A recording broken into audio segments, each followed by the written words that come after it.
Making your way down U Street on any given night of the week, your senses erupt from the sights and sounds around you. The smooth riffs of a jazz saxophone drifting out of one bar, the driving beat of an indie rock band pulsing from another, a singer-songwriter with her guitar in the warm glow of a coffee house, and just down the street, the bright marquee of a theater announcing a cutting-edge musical fresh from Broadway. If you're lucky enough to call this area home, you might step into your brand new loft-style condo just long enough to change your clothes and grab a bite before heading back out for the evening. After all, the night is young, and you're ready to enjoy your neighborhood. This is U Street today, but its rich history tells so much more. U Street was in fact the birthplace of African American culture in Washington, D.C.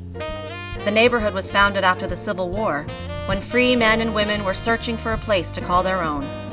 Churches, schools, theaters, and culture thrived in this popular urban setting.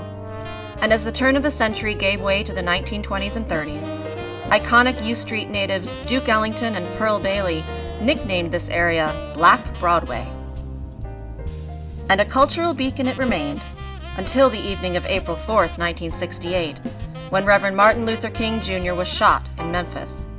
That night, U Street's popularity turned to notoriety when it became the epicenter of the 1968 riots that ravaged much of downtown D.C.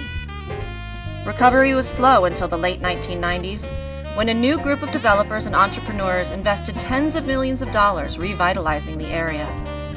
Today, the hip culture and the economic stability of U Street are back and more alive than ever. Restaurants, bars, and a variety of live music and theater venues have brought new residents flocking into the neighborhood. U Street has been given a new lease on life in a new century, without forgetting where it came from, or the promise of where it's